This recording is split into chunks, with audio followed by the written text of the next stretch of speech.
The gaming industry makes more money than any entertainment industry in the world, making more money than film, music, and TV combined. Even now, the potential is endless and the scope is crazy. The market in India has also seen exponential growth. Seeing the numbers on console, PC, and mobile, it would be easy to say that Indians enjoy playing games. However, the accessibility of games here is not really that good because, well, these prices are absolutely stupid. As many can't pay for games, players either sail the high seas or watch their favorite YouTubers play a wide variety of games. Techno Gamers with 46.5 million subscribers, Dynamo Gaming with 10.1 million subscribers, Beast Boy Show with almost 7 million subscribers. Despite the intense growth in the consumption of this format, there aren't really many games made by Indian companies. No capitalizing on this empty space. However, the situation is about to change. But is it changing for the better or for the worse? We recently had the Waves or the World Audio and Visual Entertainment Summit in Mumbai, where the growth of Indian games was a major focus. I'm not really sure what we'll get out of it because, well, let's be honest, showing initial dedication is what Indian businessmen do best. When it comes to execution, it all goes to shit. The gaming revolution in India began long ago in the PS3 era, but with the PS2. It's confusing. When I got it, it came coupled with Hanuman Boy Warrior, and at that time, I thought it was a really cool game. A few months after that, we had Ravan the game, Dawn 2 the game, and even Move Street Cricket. I still think this one was awesome. Gaming in India was on a rise. However, everything fell to a pin drop silence very quickly. So, what the hell suddenly happened? Why was our up-and-coming market suddenly so dead? First off, let's not wear rose-tinted glasses. Pretty much all the games I mentioned were shit. I only played a little bit of Ravan before the 12-year-old me felt disgusted with the idea of hearing more of that awful energy blast. Apparently there was also a game on Gajini, which now that I take a look at, wanted to be Max Payne really bad. There was also Dawn 2 the game, and I never knew about them before, but seeing glimpses of these games today, I'm glad I never touched them because they were, to say the least, absolute shit.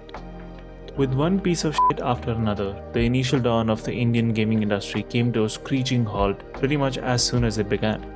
I remember I stopped playing games for a year or so after Ravan. In 2012, I got a cracked PS3, same as pretty much every PS3 owner in India at that time, and my interest in gaming suddenly came back because of mostly GTA 5. When I played it for the first time in 2013, I remember that not all games were like Ravan, and many would, not make me cringe like hell. Then I played FIFA for a few years, then I actually got into good games when I got into college, yada yada yada. But during these years, any game made in India or representing any culture based in India was not something I ever really thought about until the announcement of Raji.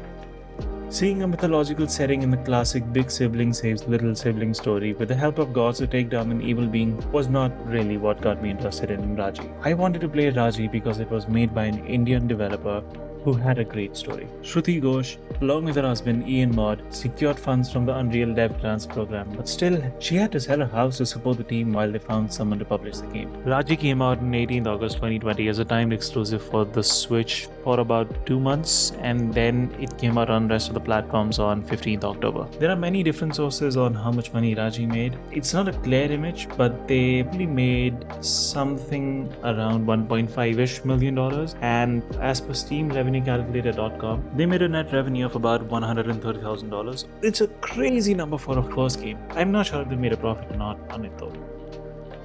Raji was not an outstanding 10 out of 10 game of the year. It's a 6-ish hours experience and it does justice to the content it has. For a first time game of a studio, the combat felt nice, the movement could have improved, the voice acting was I first played the game like a month or two after it came out and it only had the English dub, which was not really good. The enhanced edition in 2022 came out with a Hindi voiceover, which wasn't any better to be honest. However, the gameplay for a first time title in a country that doesn't have much experience with making games was pretty good. Raji certainly had the elements of a great game, especially with how it showed the local culture, as many of the upcoming games around Indian mythology are trying to show. Like I said, it wasn't the best, but it was pretty good for a first game of a studio made up of a bunch of ragtag nerds. It showed promise more than anything I've ever seen with any other game made by an Indian company. So I am praying to every god in existence, not eggheads, please come back, you lovely bastards, and give us another announcement. Anyway, why am I talking about Raji here? Because I see somewhat of a similar pattern as 2009 with Hanuman Boy Warrior.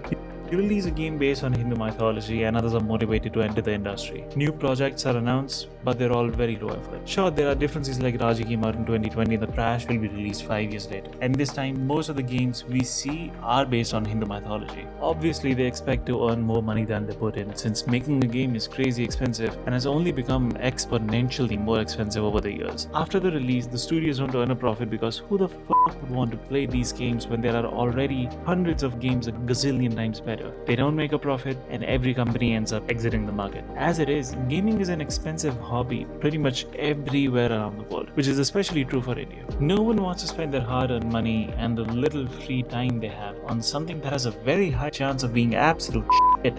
Now, I'm sure you're thinking, gamer guy, all of these points give me a very negative idea on the future of games made in India. But don't worry, I'll be back with another video very soon which will destroy your hopes even more, and I will be talking about the trailer for all of these games. That's all for today, boys and girls. Like and subscribe and stay tuned for more.